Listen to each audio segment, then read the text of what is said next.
Welcome to your favorite YouTube channel. Do not forget to like, comment, and click the red button below your screen to subscribe on Custom Reports TV.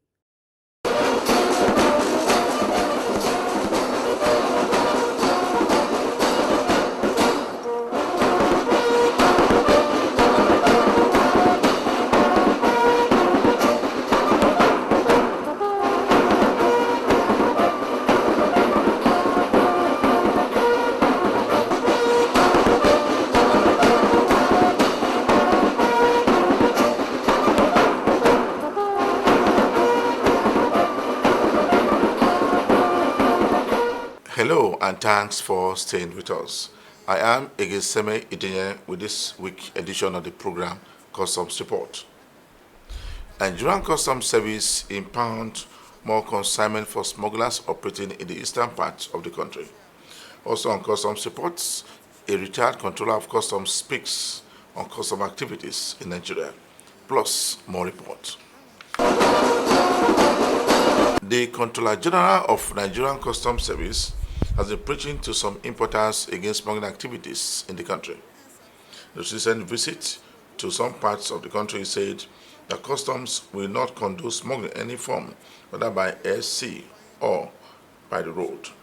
Reiterate our concern and determination to do all it takes to protect the well-being and safety of all citizens and residents by preventing the devastating effect of these hazardous importation and smuggled items. They endanger our lives as Nigerians. Hence, we will not allow them to be found in our own markets. As a responsible agency, Nigerian Customs Service will not disappoint on its mandate of enforcing compliance by maintaining zero tolerance to smuggling activities, irrespective of whoever is involved under whatever circumstances. Let me assure you that a thorough investigation will be conducted with a view to bringing all connected to justice. The customs also The problem with some of our ports are even the Lagos ports, they are not deep sea ports. They are not deep sea ports. We don't have a deep sea port in Nigeria. We need to dredge and get a deep sea port. Most of these big ships, when they come, they discharge on the high sea. We have to use barges to bring those goods into the hinterland, and that is not supposed to be. So I think this is an issue which government must tackle seriously. We have about 5 major ports in this country, and we need to get them all operational. I agree with you, and it will be a good business for us in the Nigerian Customs Service, because then we will pick up revenue on all corners: Calabar, Port Harcourt, Warri, and of course Lagos. So we need that, but that is an investment which I believe government will have to tackle, and it has to become gradually.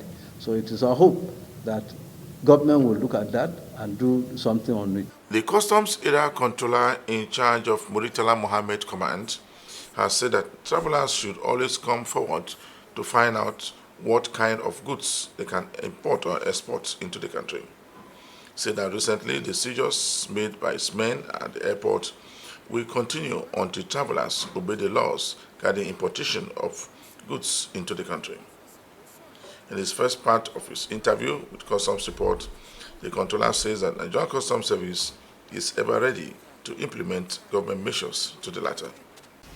The goods that are prohibited at the airports are also the same sets of goods that are prohibited from all points of entry into Nigeria. So we could say that the prohibition list is the same for the seaports, for the airports, for the border stations, and every seaport and every entrance into Nigeria. So the prohibition list is the same. When goods are prohibited, it means that there is a fiscal policy of government to control the amount, the quantity of such goods that will be circulated in Nigeria, that will be brought into Nigeria from other countries. And it means that such goods cannot be legally imported into Nigeria. And governments do that by means of fiscal policies that are enunciated either during budget speeches, in which the Minister of Finance will come out and spell out that, okay, this is the direction of economic policies in Nigeria, and for us to achieve the objective of this kind of policies, certain goods would have to be barred or prevented from being imported into Nigeria. It could also come in form of regular circulars, directives from the ministry. It doesn't really have to wait for a budget speech that comes once in a year at different time, depending on the need to fine-tune or rejig certain policies in government. Such a directive may also come to say, okay, certain goods are banned and are prevented as not to be imported into Nigeria. Okay, there are basically two types of import prohibition. We have those importations that are absolutely prohibited, and those goods fall under Schedule 4 of the Customs and Excise tariff. For those categories of goods, they must not be imported into Nigeria under any guise in whatever quantity. Now, the second type of prohibition are those that appear under Schedule 3 of the Customs and Excise tariff, and those ones are importation that are prohibited for trade. This simply means that you cannot bring these products into Nigeria, this goes into Nigeria for the purpose of trading with them. Or you could explain it further and said you cannot import them to Nigeria in commercial quantities. So the first one, absolute, it must not come into Nigeria under any guise, not in any quantity. The second one, you cannot bring them into Nigeria for the purpose of trading. So these are the two basic types. Okay, let's put it together, and I will still repeat the fact that prohibition lists are the same, whether they are for travelers, whether they are for those at the seaports or at the border crossings. The objective of import prohibitions are the same. It's either for us to maintain peace, law, and order in our country, or because there are certain societal values that government seeks to protect, or most importantly, that we know for economic development of the country. So we are looking at our local industries. We want them to grow. We want to create jobs, because when those industries, when those manufacturing companies are in existence, it will have the capacity to absorb as many jobless people as possible. And of course, when these companies operate, this is the reverse angle to this. When these companies are in good operations, when they are utilizing their installed capacity well, they'll be able to employ so many people, and then this will lead to, so many other dynamics. People that are, in the value chain, the tax they are going to pay, the various indirect employments that those companies will create, the marketers, the retailers, the wholesalers, down the value chain. So all of these people will also be paying tax. So this is why governments, take decisions once in a while to create economic activities in other sector. This is why we sometimes say don't import some of these things into Nigeria.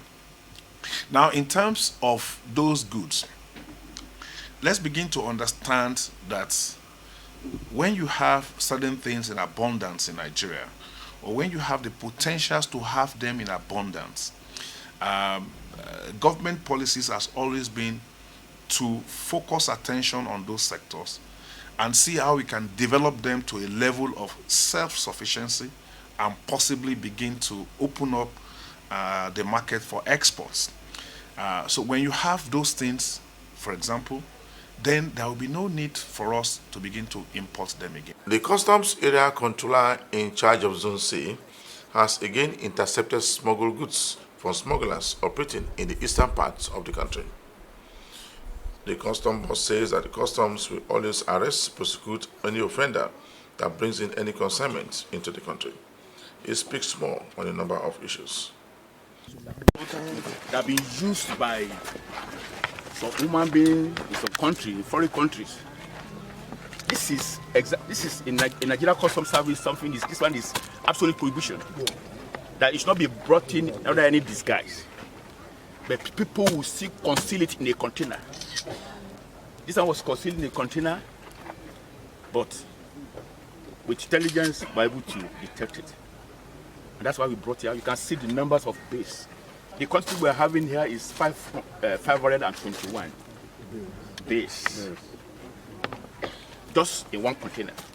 So imagine what will happen assuming we're having 3, 4, 5 like this.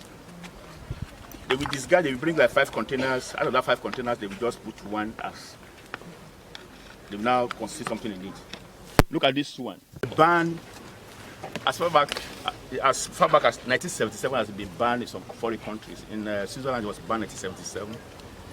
It was banned in America in 1979. In Nigeria, it was banned in 2005. Anagin, Novagen, most of these things, that because if you take all these things, it can lead to so many things. Hypoglycemia, or what do you call it? It can lead to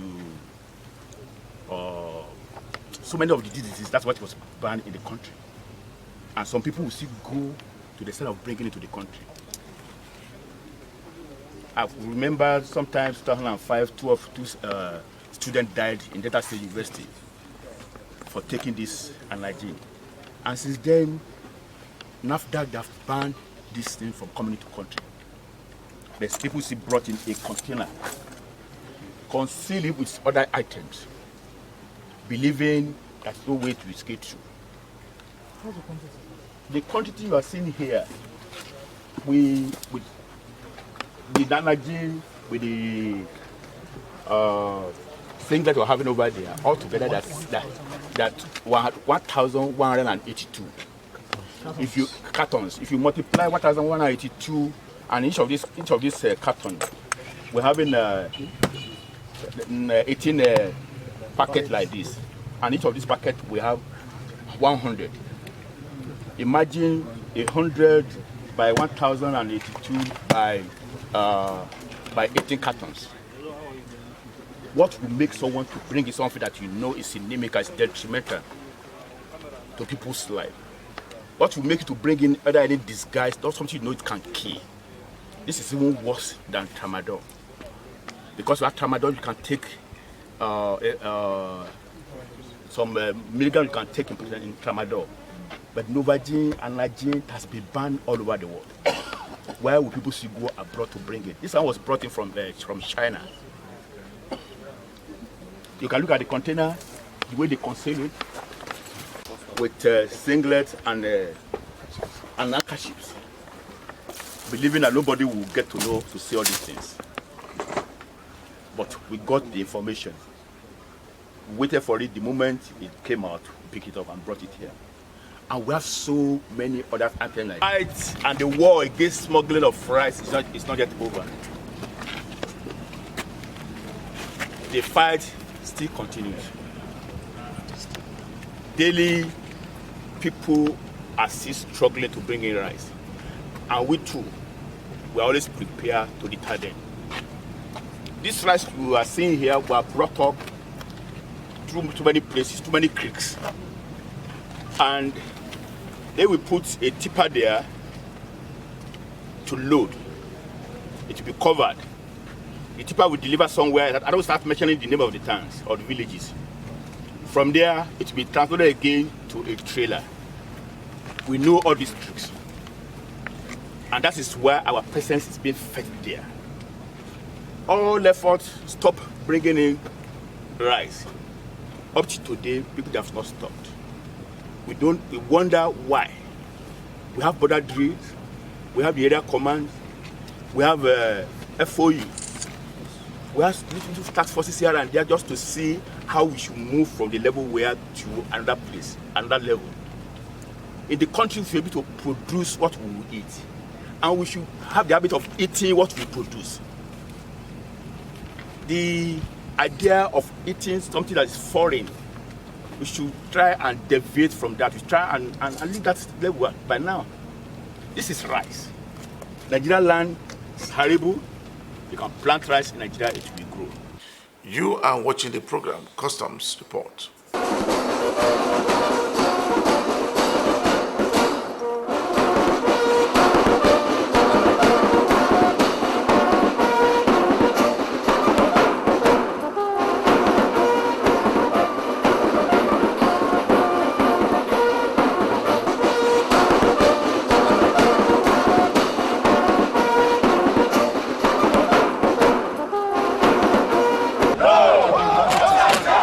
A former controller in the Nigerian Customs Service has been speaking on the modernization of Nigerian Customs Service. The retired controller said that the customs under the present headship has enough men to perform wonders in the service in the area of computerization. He speaks more on a number of issues that affect the Nigerian Customs Service. Custom modernization has been conceived since the early 80s. You will recall that ECOWAS region actually requested UN to provide for them a computerized system that will help them to collect revenue at their border because of ETLS. They wanted a free trade, and they said for the loss of each country, how do we compute to compensate? So they asked UN to give them a system for customs. UN moved it to UNCTAD, and UNCTAD developed a system for customs data, ASECUDA, automated system for customs data. Now, by 1996, I left the general duty of the Nigerian Customs and moved to the computer section. They have a computer section then. But the basic thing that the computer section does is to collect revenue using pseudo-computer system, which we call machining. But we wanted something that would take care of the whole of the custom process. One, to reduce human contact. Two, to reduce corruption. And three, to facilitate trade. That system came into being officially in 2000. By 1999, we started it. But we took the advantage of year Y2K to bring it into being. Now, before the ASECUDA, I was privileged to be sent by General Ngo, who was the then sole administrator, to Singapore, on the Division of Customs of Singapore, Government of Singapore, for customs officers from developing countries to come and see what Singapore is doing with computerization. They have what they call SingNet that cover the whole country. Legal, medical, customs, shipping, everything was on SingNet.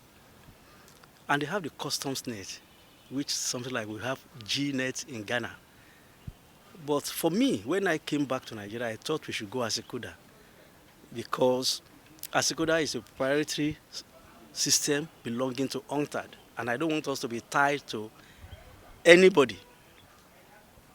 As a matter of fact, the customs net of Singapore is actually developed, the whole of the system is developed by Crimson Logic, and they are still very much around. So when I wrote my report on my recovery, I opted for ASECUDA. Now, like I told you, ASECUDA involved three major components: the hardware and the software, the environment, and the peopleware. We need to train officers if we want to change their attitude to work and to appreciate what ASECUDA will do.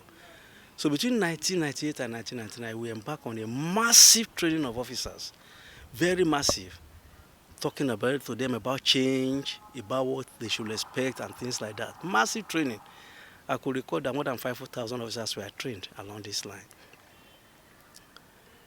By the time I was leaving the service, we have moved into ASECUDA ++ every day.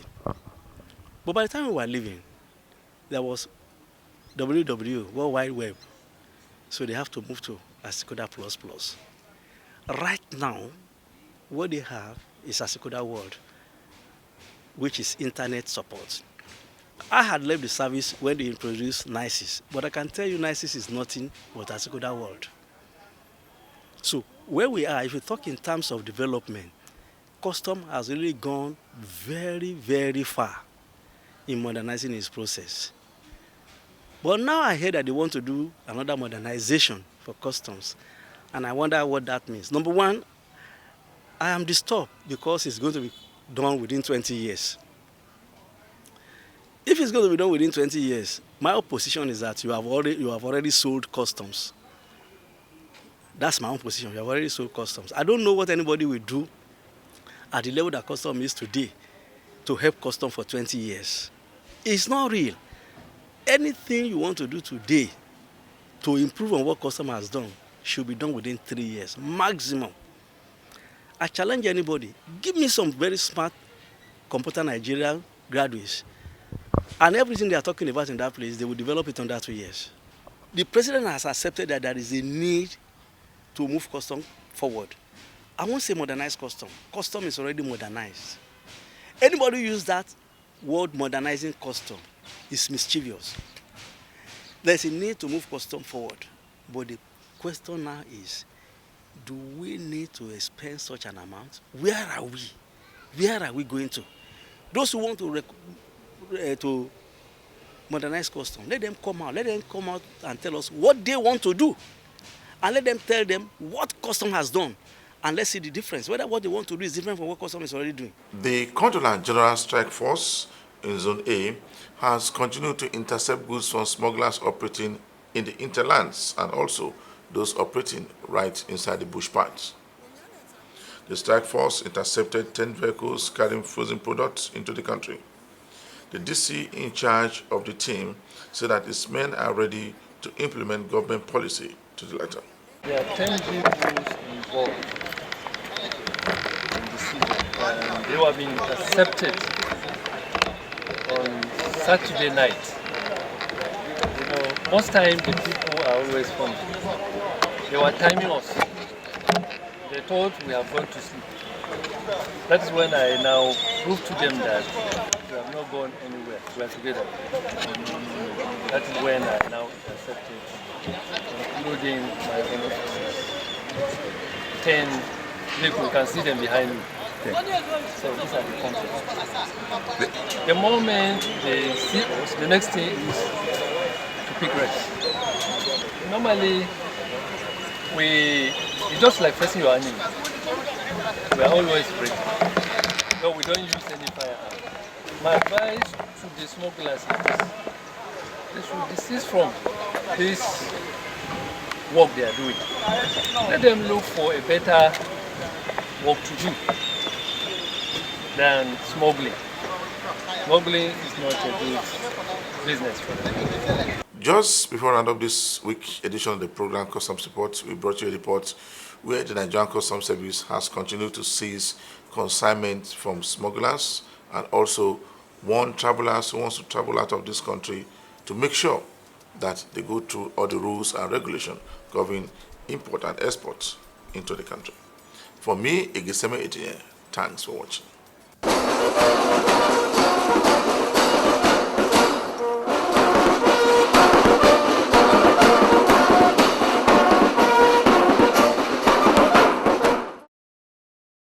TV. Do not forget to subscribe.